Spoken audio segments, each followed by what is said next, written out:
खुलुमबाय लक्ष्मी फुजानि बयनिसिमबो गोसो गोरबोनि गाहाम हामलायनायखौ बावहरबाय। श्री श्री मा लक्ष्मी फुजार बिटिसि ओनसोल बखबा खरा हकलो व्यक्तिरमय मर्तर बरफोरा आन्तरिक शुभेच्छा जनायसु। आहा फुजा होखांबाय गाइस लक्ष्मी फुजानि गाबागाव बोथोर आरो समाव फैयो नङा होमबा।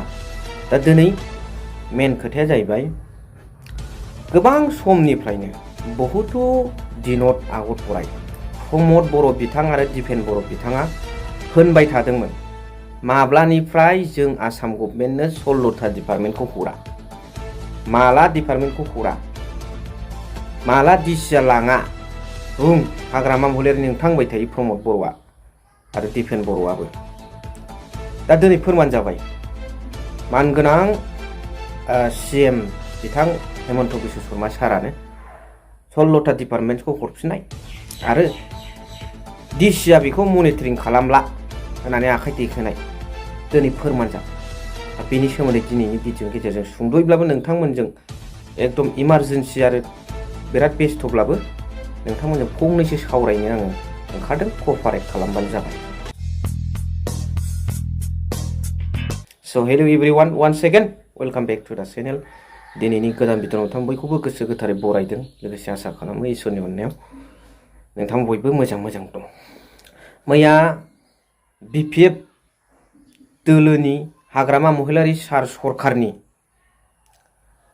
अथ टेकिं सेरेमनि प्रग्राम मोनसे, बे प्रग्राम जोबनाय लोगो लोगो मोनसे खोथा प्रमद बर' बिथांनि आरो दिपेन बर' बिथांनि बिराद गिदिर थगायनाया रायजो राजाफोरनि सोराङाव फैदों। मा बियो मा सरकाराव बिपिएफ हाबनाय लोगो लोगो बिथांमोननि थगायनाया अट'मेटिकेलि हारसिं एरसारबोगासिनो नुजाबोदों। दा प्रमद बर'आ ओरैनोबाबो जिर' जाखाबाय, अपोजिसन रल लानायनिबो जयगथा बिथांमोना सिट मोननो हायाखिसै, बेथ' स्पस्तखा। दा मा ओंखारदों बिथांमोना प्रमद बर' बिथां आरो दिपेन बर' बिथांमोना सोंबाय थायोमोन हाग्रामा महिलारि सारनाव माब्लानिफ्राय बे बिटिसिखौ नायनो बेंनो थाखाय माब्लानिफ्राय जों बिटिआर गभर्नमेन्टआ डिसिनि आखायाव होआ होननानै होनबाय थायोमोन। लोगोसे दिपेन बर' बिथाङाबो प्रश्न खालामोमोन मालानिफ्राय डिसिनि गेजेरजों खामानिफोरखौ मावफेरखो, डेभेलपमेन्टेल वार्कस आरो मनिटरिं खालामनाय सुपारभाइजिं खालामनायखौ होननानै बुंबाय थायो। लोगोसे माला बबे टाइमाव 16था डिपार्टमेन्टखौ जों आसाम गभर्नमेन्टनो माला हरफिना, माला हरा, माला रेभिनिउखौ बिसोर मोना होननानै।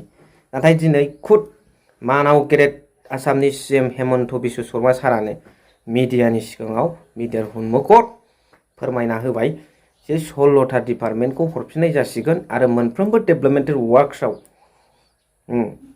सुपारभाइजिं खालामनाय डिसिआ, मनिटरिं खालामनाय डिसिआ बेफोरबायदि खामानिखौ जिखुनु जाया खामानियावनो जे डिसिनो दायित्व दंमोन बेखौ बोखारनाय जासिगोन होननानै रायजो राजाफोरनो नटिस खालामबाय। होमब्ला नायदो प्रमद बर' बिथां दिपेन बर' बिथांमोना रायजोखौ बेसेबां थगायो, लाङाखैमोन होननाया दा बोरै हरफिननायनि खोथा फैखो। निस्सय प्रमद बर' बिथाङा खौथि थाखा लानानै बे 16था डिपार्टमेन्टखौ हरदोंमोन। हरनायावथ' आसाम गभर्नमेन्टआ मानो लाया, लाखागोन। दा बेफोरबादि बिराद सिंजों बिथाङा सायाव हारिनि बुंनानै सिङाव हारिखौ अलखद खोख्लैग्रा सासे नेता बियो आरो दिपेन बर'आबो बेनि फल'वार हिसाबै बे खामानिखौ मावगासिनो दं। साबधान जानाया मोजां, सोरनिजोंबा थांफानानै हारिनि गिलिर बिबानखौ बावनानै बबेनिबा उन थांनानै हारिखौ जब्ब खोलैहैबा जानाय नङा। दिपेन बर' नोंथाङा गिलिर दायित्व मोनदोंबा बेखौ मोजाङै केयारफुलि मावनो नाजा, खारन नोंनि फाफ्लियाव बिराद गिदिर जाथिनि बिबान दङ। आरो जुदि नोंथाङा राजनितिकआव फैनो गोसो जाबायब्ला बेफोरखौ रेजिगनेसन होनानै फोजोबनानै सारेन्डार लानानै राजनितिकआव हाब आपत्ति गैया। আমি আপনার বিষয় যদি আপনি যিকোনো এটা আঞ্চলিক দল তথা যিকোনো राजनितिक दলত আহিলে আমি ক'ব লগা একো নাই, কিন্তু हारिनि बिबान लानानै जानला मोनला मावोब्ला बयहाबो बुंनो मोन्थाय थायो दै, नोंल' नङा आफादाव थाग्राल' नङा बयहाबो बुंनो मोन्थाय थायो। बेनिखायनो बिनि गोख्रों फिननायखौ रायजो राजाया दाख्लै इलेक्सनाव होबाय। दा बिथांमोना बिराद थगायो आरो डिसिआ मनिटरिं खालामा होननाया दिनै मानो डिसिआ गासिबो हाबाफोरखौ मनिटरिं खालामनायनिफ्राय जानगाराव थासिगोन बोखारसिगोन होननानै दिनै मानो फोरमायखो हिमन्त बिश्व शर्मा सारा लिखित भाबै आरो मुखेदि खुगाजोंबो बुंबाय। अब्ला बे फोरमान जाबाय प्रमद बर' बिथांमोना रायजोफोरखौ बेसेबां थगायनानै दोनबाय थादों। हरखादों 16थाखौ। दा बे गोहोखामोन जोंनि मोन्थायखामोन बिटिसिआव हाग्रा बंग्रायाव सोरहा लाबोफिनबाय आरो डिसिआबो बेयाव जेबो मनिटरिं खालाम मोनला होननानै बिथाङा बुंबाय। गावनो जोंनि खुंथायखा सेल्फ अट'नमिखा गाव खुंथाय गोहोखा नालाय जों बिटिसिआवनो बिटिसिखौ सालायग्रा नेताफ्रा बेखौनो मनिटरिं खालामगोन, अबजार्भिं खालामगोन, सुपारभाइजिं खालामगोन। रावनिबो सायाव सोनारनांगौ गैया। दा दिनै प्रमद बर' आरो दिपेन बर' बिथांमोना बेखिनि खोथाखौ लाखुमाबाय थानानै दिनै अभारटेकिं जानाय लोगो लोगो बे हारसिङैनो अट'मेटिकेलि बिथांमोननि माखासे गोरोन्थि हाबा मावनाय बिराद गिदिर गोरोन्थि आरो रायजो राजाफोर दोनखुमानाया दिनै नुजाबाय। मा सानो रायजो राजाफोर बेनि सायाव comments Har.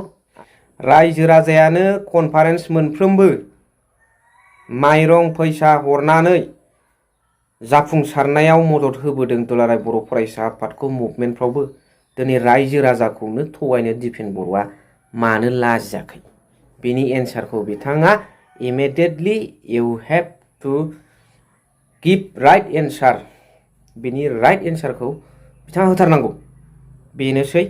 Thank you very much for watching. Love you all.